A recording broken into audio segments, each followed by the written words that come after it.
this episode on Pop Pedagogy. What I found interesting about the show was it showed these bits of the reality of the social context and historical context that, this group of teenagers were living through. We do see episodes where the girls go to Sister Michole because they trust her. Like, hey, remember how you told me to just, accept it because it wasn't in my control? And she's like, well, I did. And then I changed my mind and I called them back and told them. She's basically like, yeah, I'm not leaving, so let's cheer to that. If she doesn't like something, she doesn't like it, and she's not going to tell you she likes it just to make you feel good. Class dismissed.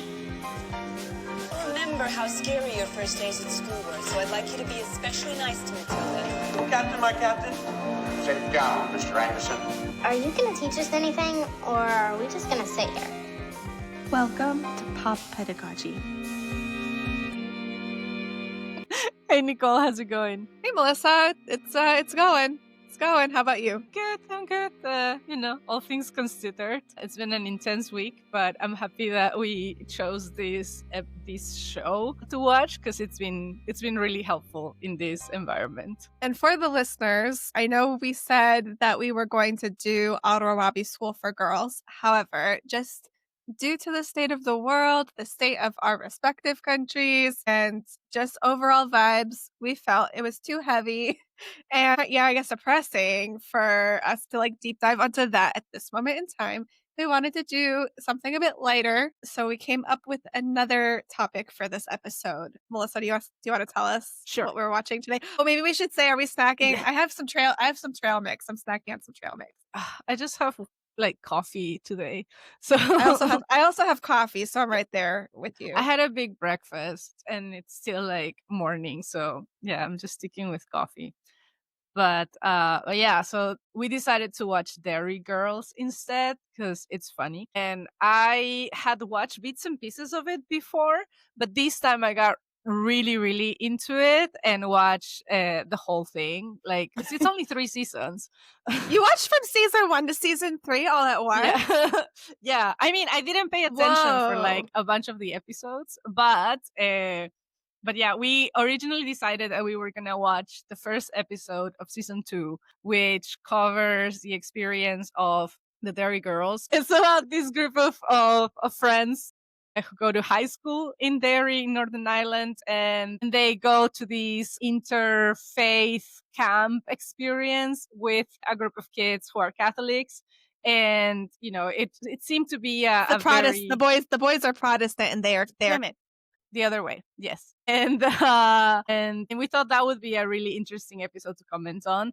But then when I started watching it, I wanted to understand better the whole show because clearly I don't get it. And so I started from the episode 1, and then when we talked, we were like, oh, but actually Sister Michole is more interesting to talk about than that particular episode. Yeah. So Sister Michole's such an interesting character. I'm really on the fence about her as an educator, and she doesn't actually teach lessons. She's more the headmistress or the principal of the Catholic school. She is a nun, although she is, I would say, the least nunny nun that I've seen depicted on TV. Mm-hmm, mm-hmm. But maybe she's just a very Irish nun. I don't know, because she's always just for fuck's sake. She has a very dry humor, right? She has a very dry humor, but where would you like to start? So I think what I found interesting about the show was that it was hilarious, through and through, but also it showed these bits of the reality of the social context and historical context that, this group of teenagers were living through. What I found interesting about the show was that it was hilarious, through and through, but also it showed these bits of the reality of the social context and historical context that, this group of teenagers were living through, and how Sister Michole, as the leader of the school, kind of set the tone of how these girls and their individualities and as a collective could express themselves within a school that, if, having a nun as the head of, as a leader, you would expect to be like, super ultra rigid, super like oppressive, so like, Catholic guilt through and through. And I'm speaking as someone who went to all girls Catholic high school, but I was surprised that it really wasn't. It really was not. Yeah, it didn't follow that stereotype of the very strict, borderline dictatorial, nun as the head of an institution. Yeah, I would agree with that. I think Sister Michael, first of all, I think like she's like kind of further along in her career and is like a little bit weathered. She's like a little bit, she probably should retire in a few years. Like her joie de vivre is like maybe like on the fence a little bit. She's just always kind of like, this kind of exasperation at all of the shenanigans she constantly has to like deal with. But in the very first episode, the shenanigans are like off the chart, off the chart. But one thing I really like about Sister Michael is she's first of all, I think she's very authentic to herself. She doesn't like try to fit into like a type of mold of like who she should be as a nun or who she should be as a principal.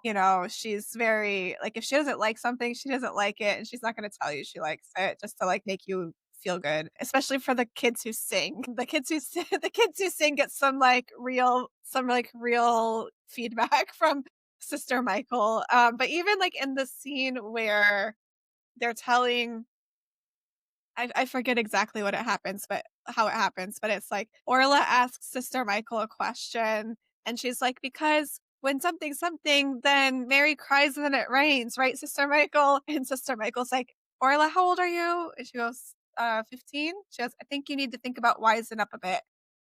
Yeah. She's very authentic. I think that builds a sense of that builds trust as well, right? Yeah, agreed. The students know that she's not going to fake being nice or be playing them around, that from that first episode as well, this moment where she's giving this speech and she's like, if anyone is feeling anxious, worried, or maybe you want to talk to somebody, please do not come to me, do not come crying to me or something like that. Yes. That was so beautiful. And sets clear expectations. It's not aggressive. And it's also funny. Like she's really, really funny. Like in all of her dry humor and the distance that she keeps from students. I think the way that she steps into her authentic leadership and very authentic leadership styles, I think that builds respect and trust.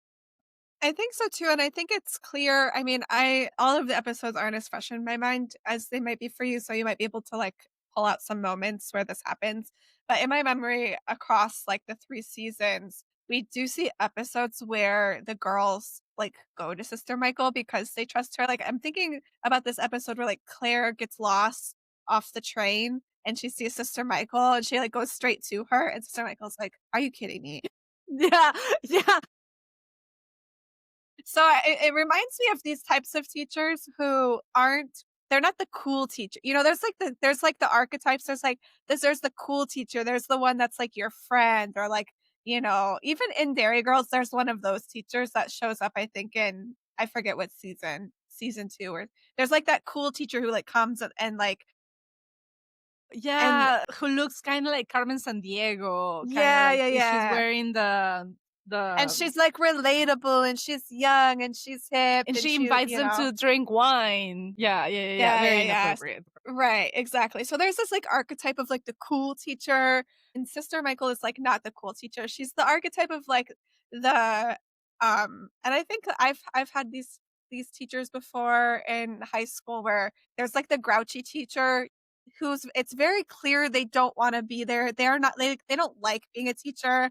They are unhappy in like their day to day, but like you trust them to teach you and you respect them because they're teaching you. And I think Sister Michael's like a little bit on that in the like as the admin, although I do think there are like sometimes like questionable there's like a line where Sister Michael is like so checked out because like when in the episode with the Protestant boys and they start fighting each other, and then the two Yeah, and the two teachers just look at each other and they're like, should we just let them go at it for a little while? I know that I wrote that down as well, that moment of the camp, because on the one hand, I appreciate that, like, okay, it's the priest. He wants to lead this. This is his activity. So we're just going to like, sit to the side and do not interfere. So, she lets them do their thing, which is also something that she does with the kids a lot. I feel like she lets them run with it and let them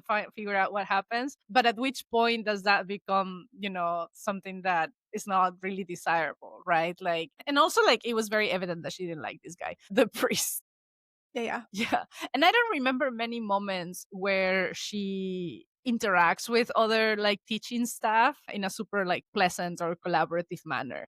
But again, they don't show that many other teachers, right? It's because it's centered in the students' lives, sort of, not only within the school but within the larger social context. But yeah, it's a fine line sometimes. Yeah, I thought in that particular episode, because that's like the one that I watched like all the way through and then the first episode recently. In that episode, I thought because like there's like I think two main lessons that they're trying to do in that episode. In the very first one, they have all of the kids like sitting in the like in row seating. They have two chalkboards with like Jenny, like annoying girl Jenny at one, and then her best friend at the other one. Yeah, the sidekick. The sidekick, and they're supposed to be like shouting out like similarities and differences between like Protestants and Catholics. And Yeah. the priest guy's like trying to lead this, but he's just like sitting down at the front, and both of the other teachers just like sitting down next to him. And just like in terms of and like this is the first time that they're interacting, I think. I think that's before even they buddy up. Yeah. I don't remember. I don't remember if Yeah, they're yeah. I think it was the very, very first Yeah, and just in terms of like structuring a lesson around like reconciliation and like jumping right into like peace building without the like restorative justice aspect, I think is, it's a choice. I think with Sister Michael, and I'm really curious, like, hear your thoughts on this, because like Sister Michael and the other teacher know that it's a bad choice and are like annoyed at the activity as a whole because the kids start shouting out the differences and they don't know any similarities. Yeah. Or they want to say them because the differences are like Protestants have more money, they have more rights, and like Yeah. they can agree on those. Actually, the kids are agreeing on those things. Yeah. And also the teachers are agreeing on those things. So I think that it was like, we have to let this priest guy lead this thing. We know it's a bad idea. And you could kind of see reflected on them that they like knew it was a bad idea. And they just like let it go ahead because they thought like probably it's going to work itself out. Or she got this feeling that she didn't really believe in anything that the guy was doing, right? That the priest was doing, but she was also not going to interfere. Like this was not her activity and she was not in charge. She was just gonna let them run with it. And yeah, I thought that the activity was very delulu, like very infantilizing in a way, to expect teenagers in the middle of living through this historical period to just start with similarities and differences, no matter how basic they are. And that to begin that in a group setting, it was just Pedagogy. It was not a good idea. It was not a good idea. Do we even know the priest's name? I don't even know his name. I don't know. I just remember him being annoying. Yeah. But it was hilarious. Like every time he showed up on screen, Sister Michael, we were like, oh, But there was a moment, I think it's the very last episode, where he shows up to tell her that, like, I don't know if you remember this, like, he's like, it's time for you to move on, like, the powers above us have decided that you need to leave the school, you need to go somewhere else. And really, there's nothing that you can do. So I'm just letting you know that this is going to happen and just have to accept it. And then she goes through this moment where you can see that she actually doesn't want to leave. She's kind of really bummed about that idea. And at the end, she meets with the priest again, and And she's like, hey, remember how you told me like to just, accept it because it wasn't in my control? And she's like, well, I did. And then I changed my mind and I called them back and told them. She's basically like, yeah, I'm not leaving, so let's cheer to that. And they like drink together, and it felt like a redemption kind of moment, which was, I think, the tone of the whole last episode. Like, there's a better future waiting for everybody. Yeah, I meant to go back and rewatch that one because I think the thing that, because the opening scene with Orla dancing is like so good. I think that's the last episode that probably I like missed everything else. Thinking about like the Orla dancing scene in the beginning, like she's dancing like through the barricades and everything. But Yeah, that's like yeah, such a nice like final scene for Sister Michael. for And I sure. think it like touches on that, like going back to like the grumpy teacher that we've all had. Like maybe we can all think that like deep down they actually do really want it. Yeah, maybe they really do love it. And I think there were moments where the character of Sister Michael, we could see glimpses into her life outside of being a school administrator, like when she was like praying like really hard, and it turned out that she was watching like a soccer match, and like, and she moved around the city, and she had like, she drove around and stuff. Like it seemed that she really liked it there. She really liked the school, the city, the community, and she felt like she could be her authentic self. And that, also makes a difference in your satisfaction as, like a administrator or principal. And I like how the show humanizes her as an educator because they give her a life outside of the school. Like I think it's even in the first episode where I think the kids are waiting for her, or maybe I don't remember what episode this is, but it's one of the episodes where the kids are in the principal's office. They're waiting for her to give them some like instructions or some like feedback on something, but she's like on the phone. Oh, I think it's the one where the statue cries and it's like the dog peed on it. I think it's like the third episode of season 1. But in that episode, like they're trying to tell her that there's like been a miracle, and she's calling to confirm what to do with like whoever about this miracle. And she's on the phone with them, and she was like, yeah, like I can't because I've got judo and I don't really want to miss it. So I think like even early on, they just showed that she's like, this is her job. And like outside of her job, she is actually like a full person in addition to like even being a nun. She like does judo, and she like takes the train, and even being a nun, like there's this moments where she's like, like da da da, and maybe, like God will decide if there's a God, if there's even a God. And it's like, okay, you are like, it's like, yeah, it's a very, very human depiction of who she is beyond her nun ensemble and her administrator role. Yeah, and I think it's interesting because I think there is a tendency to in general like dehumanize teachers and not thinking about them in like like as fully formed people who have lives outside of the classroom. Or do you even know, right? Because yeah, I mean, I guess the interaction is with a very specific goal and role in mind, like, and you kind of forget that the lives beyond the classroom.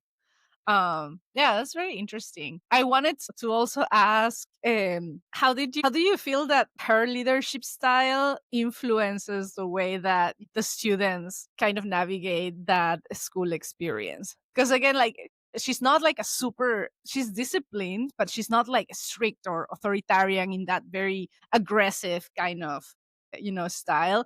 And I think that makes an impression on the way that the students feel that they can behave in the school, right? I don't know if you saw that. Yeah, it's interesting because we also see like these types of events happen in the school. Like there's programming, there's like trips. There's really good programming. Yeah, there's like, labs. Yeah, there's like all this kind of stuff. So like the demeanor of Sister Michael as the principal like would suggest that the school would be like a very I don't know what the word is. My brain is blanking, but like just like by the book, dry. That's not the right word, but but actually there's like lots of like really engaging programming happening. And at the same time, Sister Michael is like very unenthusiastic about all of it, but she does it. So Sister Michael embodies being like we already said, like authentic, but also like very honest and direct. And I think even for a student like Jenny, I forget Jenny's last name, but there's a scene in the camp, the like peace camp episode where the girls and the boys are like having a little party because the girls like Yeah. want to try to like, especially Michelle wants to like try Mhm. to get with the boys. And Jenny tells on them. And Sister Michael comes in and she breaks up the party and she sends everybody back to their respective rooms. But like in the midst of all of this, she says to Jenny, "You will go far in life, but you will not be well liked." And I'm like, it's just so honest. And like for Jenny, I think that's something for her to reflect on too, right? Like, okay, you told on these kids. What is that actually doing for you? Did you need Yeah. to do that? Like, what was the purpose of you doing that? Like, Yeah. yeah.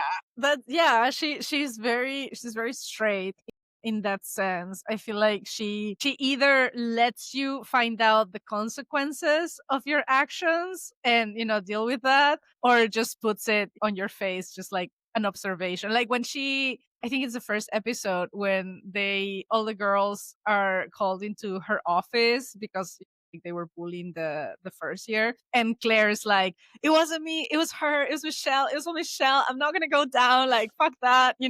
And then Sister Michael's like, "Well, I think we can all agree that we've lost a little bit of respect for you now." And everybody's like, yeah. Kind of, yeah. Because also that whole episode, Claire is supposed to be doing this like hunger fast. And then she just like she only skips lunch. Like that's the only part of her day. She hasn't eaten a meal. And she's like so starving and like out of her mind. She like steals the dead nun sandwich and she's just like, Oh my gosh. Oh, that scene. that scene is so wild. And think about it from wild. Sister Michael's perspective. She walks into detention where she has like put these kids, and what she sees is an Orla. I'm gonna like break down because it's so funny. But like Orla behind a dead nun holding her eyes open. James in the corner taking a piss in a bucket or in a trash can. Claire eating the dead nun sandwich, and Michelle going through the dead nun's handbag. What's the other girl's name? The main character. Erin? And Erin is going through she's taking her diary back or something like that. So like Sister Michael walks in and sees like what could be interpreted as a murder scene and doesn't flip out. Like Yeah. Yeah. stays That's calm, true. stays calm, like gets the kids, like gets everything sorted, brings them into the principal's office, and like I think is very fair in her, like, dressing down of these kids who are like, I would not have reacted that calmly myself. Yeah. I don't think.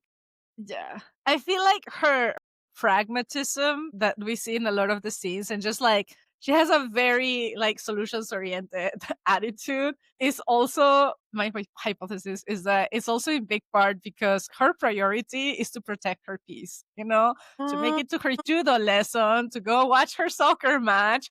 So she's like, okay, in the grand scheme of things, nobody's dead. Well, except for that nun, But like she's like already like the nun's already dead, so one dead person. just one dead person's good. We're talking about a fictional show, but yeah, like she's just like, okay, there's a mess here. Let's untangle the mess so I can go home and eat in peace. Yeah, Yeah, I think and she she's really aware in some level. I think that like this is just a school. Like the school can only do so much, so I'm not gonna.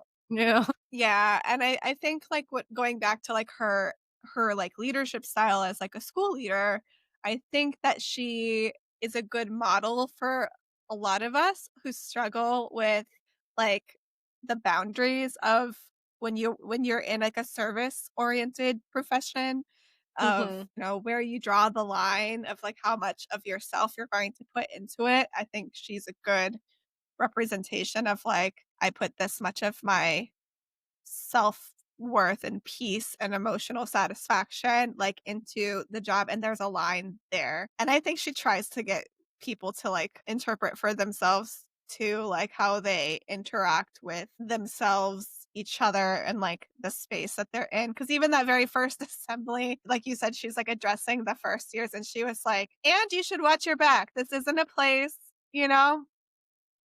it's like you should watch your back. And speaking of people who should watch their backs, let me introduce you to James, the boy who's like the only boy in the school who we're protecting because He's English. Even her letting James come to the school is like kind of a radical choice. Very revolutionary. Yeah. That is true. And I did write that in my notes. The watch your back. It made me feel like on the one hand, okay, good, keep it real, but also like schools are supposed to be a safe place. So she's like from the very beginning, she's like, this is not a safe place. This is not gonna like cuddle you, protect you, you know? So yeah.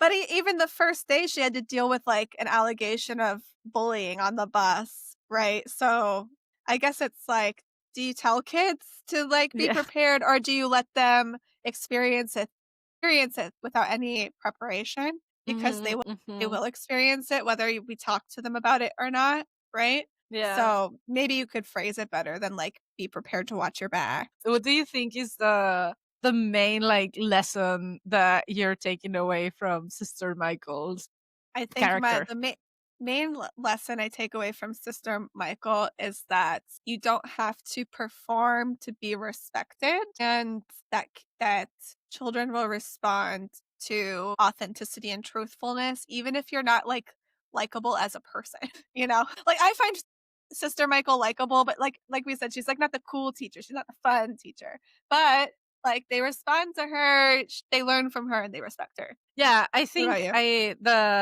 the authenticity piece pops up a lot. Yeah, like something that keeps coming to me is the authenticity, right? Like, yeah, she is her authentic self. She's comfortable in her role, in the balance that she places between her personal life and her professional life as an administrator and as a nun, UN. And I think that also, yeah, like I said, like that builds trust. She shows consistently as who she is. And I think that shows, yeah, the kids that, you know, they're always gonna get the same from her. That at the end of the day, she's a very fair person in the way that she addresses the conflicts that arise in the school. So yeah, so I think she's gained respect, she's gained trust. I do think she's funny, and I think that the kids find her funny in her own way as well. That always helps. Yeah, I think she's hilarious, but like she's written to be hilarious. So good job to the writers. Good job to the writers. That show is hilarious. We thoroughly enjoyed it. And we also think there's a lot to learn from Sister Michael. So yeah, thanks Melissa for leading us this way, which was a much more enjoyable way to end the season. Yeah, this is the last episode of season 2. Yeah, I'm glad we ended it in a funny note. For sure. Subscribe. Follow, subscribe. Follow, subscribe. You can check the website for associated resources. They'll be on there. I'm going to take a note from Sister Michael. They'll be on there when they're on there. We all got day jobs to do. So yeah, and there's plenty of episodes out already and resources. So listen to season 1, listen to season 2. Tell us what you want for season 3. And we hope you all have staying safe in the world, because crazy times. Very crazy. But yeah. Thank you, Nichole. Thanks, Melissa. Till next time. Bye. Bye.